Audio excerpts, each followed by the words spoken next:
when we evaluate outside of these rooms, these organizations, we just evaluate players. And we watch tape and we evaluate their play on the football field. But a big part of the evaluation for these NFL organizations is the player and the person.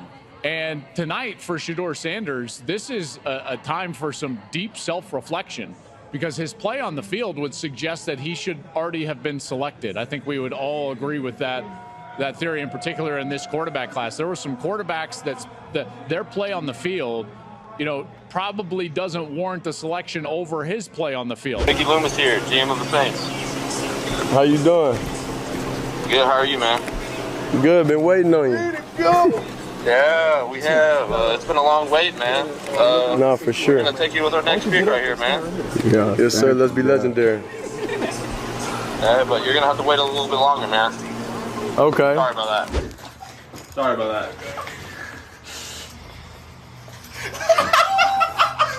I don't think we've ever seen a player slide in the fashion that Shedeur Sanders did. And it caused so much talk and controversy across the NFL because the main questions that remain is what happened, because many professional analysts had him going in the top 10. Almost everyone talent-wise had him as the second best quarterback of the class, and when he kept sliding, even guys like Nick Saban were left dumbfounded. It left us all wondering if the same Shedeur that made that spectacular last-second throw to Hunter to save Colorado against BYU was the same one in the green room. But the truth was, NFL GMs really did not see Shedeur the same way that everyone else did. And while I totally understand everything that you get when you draft him, and why a lot of NFL teams did not want to bring that to their locker room, I had to do a deep dive real quick to figure out what Shedeur did wrong. And really the only thing that I could come up with was him saying, "Don't draft me if you don't want to change your franchise," in his pro day interview. Shedeur has done nothing wrong. Obviously he does have a little bit of an ego, but what do you even want from the guy?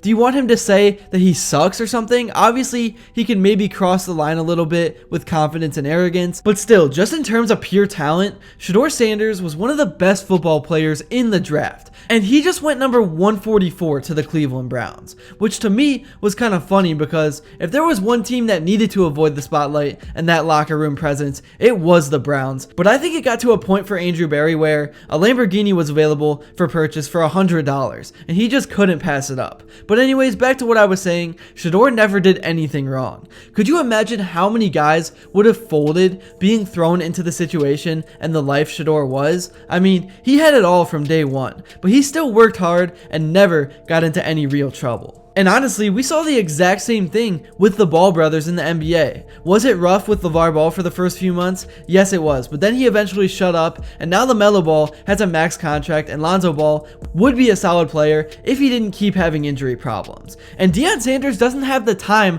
on his hands to do what LeVar Ball did. He's literally a coach himself. He does not have that kind of time, and I don't think he would do that anyways. Obviously, he's going to say things about Shedeur that could cause some controversy, but he doesn't have time to go on talk shows and go on rants and that kind of stuff. I don't get why the NFL thinks that he's going to be such a problem.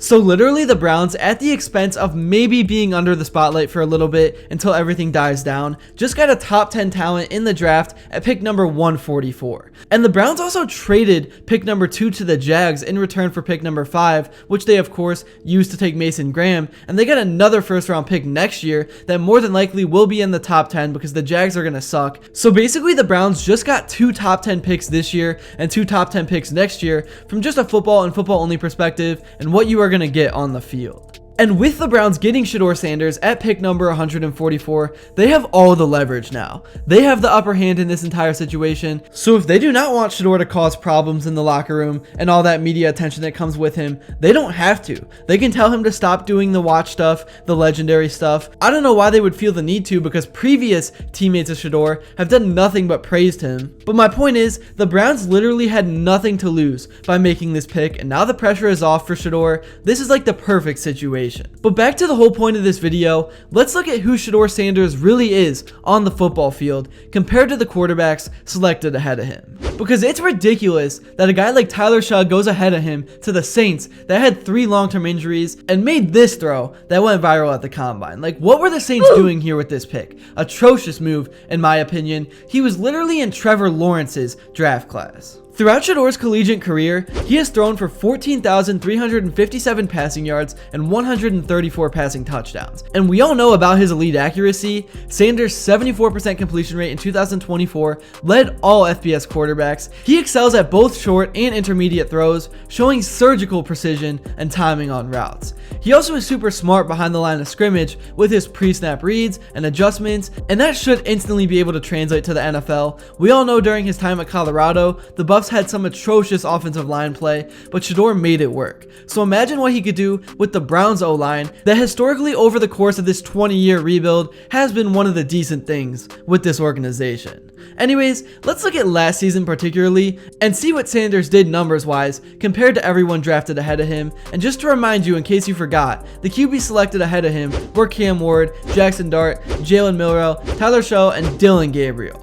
In 2024, Shedeur had 4,134 yards with 37 touchdowns and 10 interceptions, and he was the most accurate QB in all of FBS as I mentioned. Dillon Gabriel was a close second, and here's a chart that I made of all the quarterbacks stacking up against each other. So they pretty much all played near or close to the same amount of games last year and had around the same amount of attempts. Completion percentage wise, obviously it was Gabriel and Shedeur that led the way. And then passing yards, there were only 3 guys that passed the 4,000 yard mark. Those were Shedeur, Ward, and Jackson Dart. And then in terms of passing touchdowns, it was Milroe and Shaw that struggled the most. Both of those guys did not break 30. I know that Jackson Dart didn't technically break 30, but he was at 29, so I'll give him the benefit of the doubt. Interceptions wise, Shedeur did throw 10, so that's the one kind of knack on him. That's probably what gives Cam Ward the big edge there. But I mean, in terms of passing yards per game, Shedeur was at 318. He rushed for 100 yards per game. It's just, all in all, throughout the entire chart, Shedeur is pretty much at the top of almost every single stat. He's either 1, 2, or 3. So as a whole, I don't see why he's picked number 144. It just doesn't make any sense. He has the tools to be a great quarterback. Also, one argument that could be made about these stats is that with Shedeur playing at Colorado, they did not face as much talent as some of the other quarterbacks, but honestly, that is just not true because you have to look at everything in relation to each other. Shedeur was not playing with as much talent around him either, especially at offensive line, but the Buffaloes still faced ranked teams and had their challenges. So overall, at pick number 144, I think the Browns are definitely getting a first round guy, and now all the pressure is off. I do kind of feel a little bad for Shedeur with how this whole thing went down, but either way, he is in the NFL now and has a chance to prove himself in this upcoming training camp, and it's not like the Browns quarterback room is not a winnable battle. Shedeur easily could get himself a chance on the field in a real game situation, but it's going to be interesting to watch everything unfold. Mel Kiper almost had like a meltdown when Shedeur fell so much, and I thought his rant was super interesting, so in case you missed it, here's what he said about this entire situation. You think about what he had at Colorado. He dealt with adversity. He dealt with a muddy pocket. He done it with everything NFL conditions lead you to have to deal with once you get to the pro level. Then you think about the character. I think this is the misperception. I think the fact of the matter is Deion was a great teammate. Deion practiced hard. They loved him in the NFL. They loved him with the Atlanta Braves in Major League Baseball. Shedeur, he will galvanize. He'll be that kind of guy. So again, the offensive line, if you're talking about the Cleveland Browns, that's the issue, guys. If they can protect him, obviously get the weapons, but up front is where they got to be strong. Allow him to do his job, and he will be a surgeon. He will pick you apart. I mean, you give Shedeur time. He sees the field. He's accurate to all levels, and he is a tremendous competitor, incredibly tough. So again, durable, having all the hits he took, and never got hurt. Okay, and he had never running game. Not mention offensive line. He had no running game. So he was out there, and he led them to a winning year. He led them to an upset over TCU when he first got there, first game. Then the wheels came off. That Stanford game when the second half the lead was won with the half.